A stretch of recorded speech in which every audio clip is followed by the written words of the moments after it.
गणाधीशो गुणाधीशो विद्यानिधिर्विनायकः कार्यारंभे सदा तस्मै गणेशाय नमो नमः।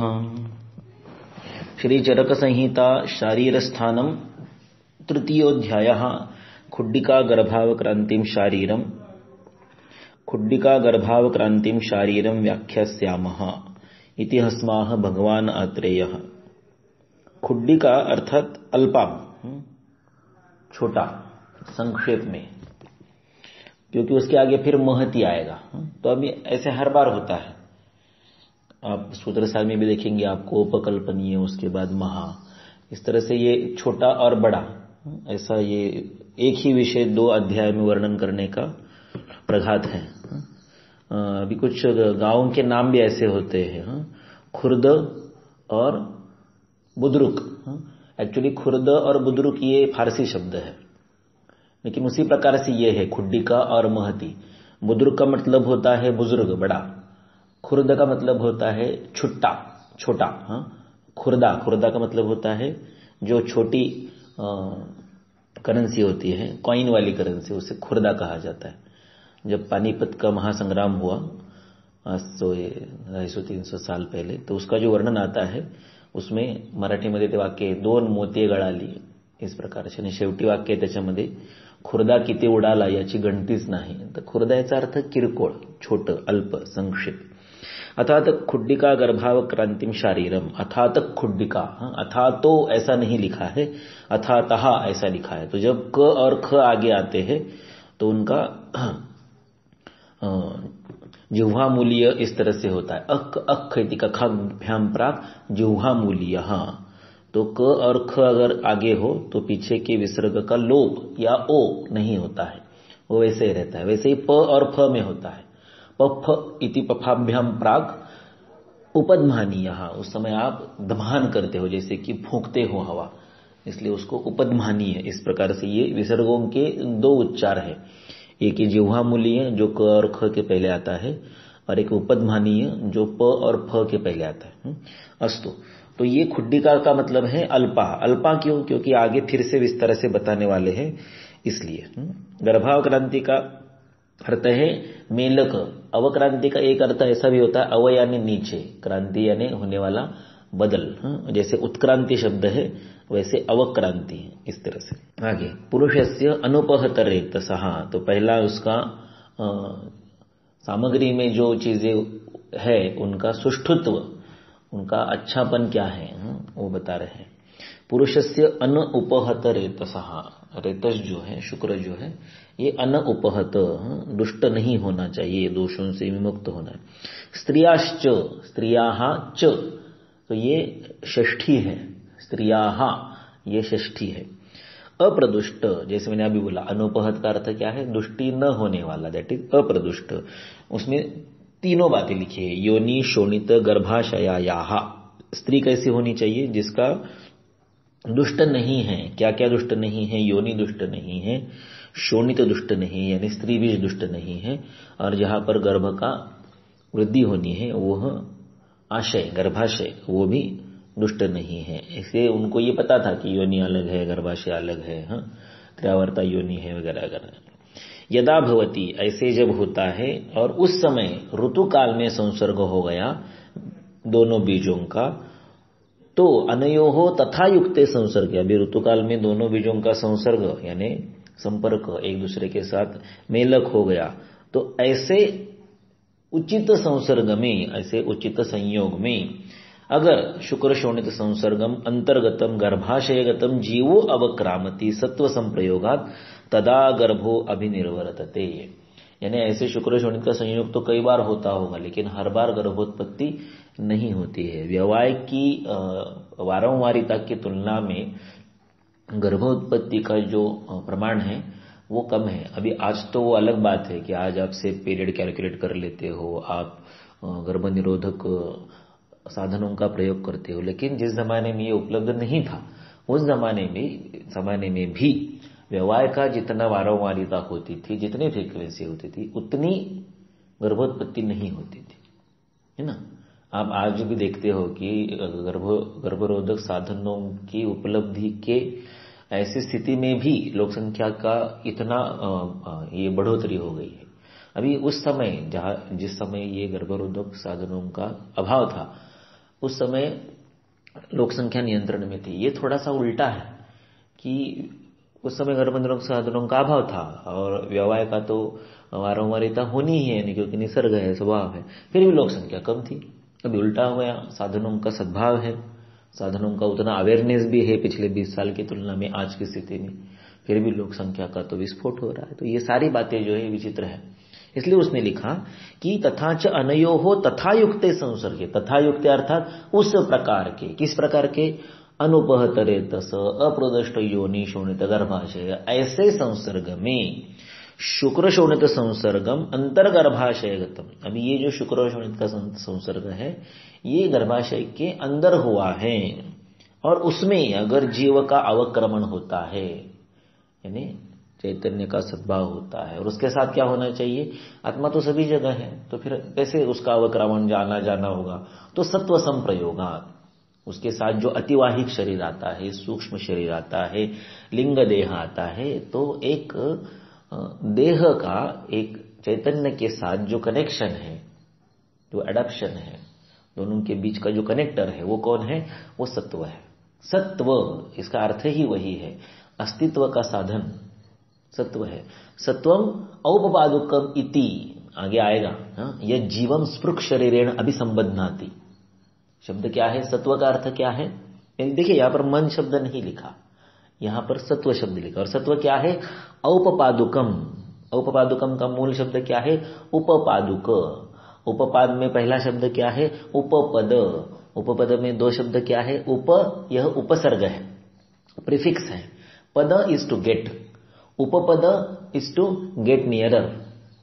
तो जो दोनों को एक दूसरे के साथ में लाता है वह उपपदक, उपपादुक, औपपादुक, वह सत्व है। वो क्या करता है, जीवम, जो चैतन्य को, स्पृक् शरीर, जिस देह को आप स्पर्श करके देख सकते हो। देखिए स्पृक् शरीर लिखा, दृक् शरीर नहीं लिखा। क्यों, क्योंकि स्पर्श यह सर्वव्यापी इंद्रिय है, जिसको आप स्पर्श कर सकते हो वह मूर्त सद्भाव होता है ना। आप आपके व्हाट्सएप में इतने सारे चित्रों को देखते हो, आप उसको स्पर्श कर सकते हो क्या, नहीं। आप टीवी पर तेंदुलकर को, या आज का जो भी क्रिकेटर है, अभी मैं क्रिकेट नहीं देखता हूं इसलिए आज के जो प्लेयर्स हैं उनके नाम मुझे पता नहीं रहते।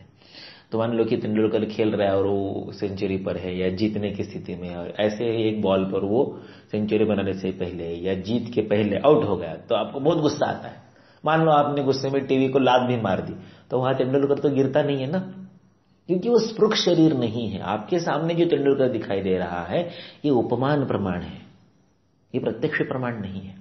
जो प्रति अक्षम है, प्रति अक्षम यानी इंद्रियों के सामने है, आप उसको स्पर्श कर सकते हो, आप उसको देख सकते हो, आप उसको चाट सकते हो, आप उसको सूंघ सकते हो, आप उसको यानी पंचेंद्रियों से आप उसका अनुभव ले सकते हो। इसलिए शब्द क्या आया, स्पृक् शरीरेण, जिसको आप पंचेंद्रियों से, और पंचेंद्रियों में व्याप्त कौन है, स्पर्श है। हमने देखा हो कि स्पर्श कैसे है, स्पर्शो ही सविपर्या स्पर्शो मानस एवच, यानी स्पर्श का मतलब है जिसको आप छू सकते हो, जिसको आप संपर्क कर सकते हो। इसलिए स्पृक् शरीरेण जीवम अभिसंबध्नाति, नॉट ओनली संबध्नाति, अभी इज टू टुवर्ड्स, उसकी ओर, तेरी ओर। तो जीव को स्पृक् शरीर के साथ संबंध बनाने में जो औपपादुक की रूप में भूमिका निभाता है वो सत्व है। सत्व यानी क्या, अस्तित्व का साधन। देखिए ऊपर पंखा है, आपके घर में इलेक्ट्रिसिटी है, लेकिन जब तक आप वो स्विच नहीं दबाओगे उस इलेक्ट्रिसिटी का उस पंखे के साथ अभिसंबंध नहीं होता है। और फिर पंखा है वहां पर, इलेक्ट्रिसिटी भी है, हवा नहीं है। हवा का सद्भाव कब होता है, हवा का सत्व कब होता है, जब ये दोनों एक दूसरे के साथ मिल जाते हैं। ये एक उदाहरण मात्र है, इलेक्ट्रिसिटी चैतन्य नहीं है, एक उदाहरण मात्र के लिए बताया, और ना ही पंखा जी स्पृक् शरीर है। ओके, अस्तु। तो ये आगे आएगा कि सत्व संप्रयोगात गर्भो अभिनिर्वर्तते। तो हर बार शुक्र शोणित संयोग से गर्भोत्पत्ति नहीं होती है, क्योंकि हर बार उसमें जीव का अवक्रामण और सत्व का संप्रयोग नहीं होता है। अभी गर्भो अभिनिर्वर्तते, अभी इज टू टुवर्ड्स, निहि अर्थात थ्रू अ प्रोसीजर, वर्त अर्थात टू एग्जिस्ट, वर्तमान शब्द आता है ना, वर्त। वर्त के और एक अर्थ है कि वर्त जो है ये मोल्डिंग है, इसलिए परिवर्तन शब्द आता है ना। वेदांत में विवर्त शब्द आता है और सांख्य में परिणमन शब्द आता है। देखिए तो शब्द जो है ये अलग अलग है। परिणामवाद जो है ये सांख्यों का सिद्धांत है, विवर्तवाद जो है ये वेदांतियों का सिद्धांत है। ये दो ही तत्वज्ञान भारतीय संस्कृति को बहुतर रूप में व्याप्त है, क्योंकि ये पारलौकिक जो स्थितियां है उसके बारे में चर्चा करते हैं। दैहिक चर्चा जो है, लौकिक चर्चा जो है, व्यावहारिक स्तर की जो चर्चा है, मटेरियल जो सारा विवरण है, ये वैशेषिकों में, नैयायिकों में आता है।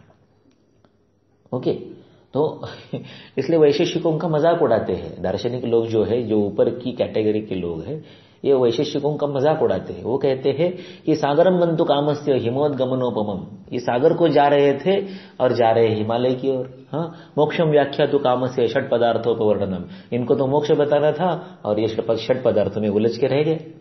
तो वैशेषिक दर्शन जो है ये अत्यंत सामान्य स्तर का, प्राथमिक स्तर का, मटेरियलिस्टिक लेवल का दर्शन है। और सबसे उत्तम या सबसे सर्वोच्च स्थान पर जो दर्शन है वो है वेदांत और सांख्य। इसलिए पहला जो हमारा शुरुआत हुआ कतिधा पुरुषीय का, उसमें पहला क्या है, स चेतना धातुरप्ये कहा स्मृत पुरुष संज्ञ कहा। एक चेतना धातु यह पुरुष है, यह वेदांत है। और फिर मनोदशेन्द्रियाण्यर्थापरिशास्त्र धातु की चतुर्विंशति को ही राशि पुरुष संज्ञता, ये पूरी राशि पुरुष है, ये सांख्य है। तो सांख्य जो है वो तपशील है, ये विवरण है, ये स्पष्टीकरण है, ये विस्तार है।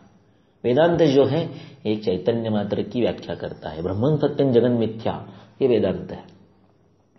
तो गर्भो अभिनिर्वर्तते, अभी निर और वर्तन।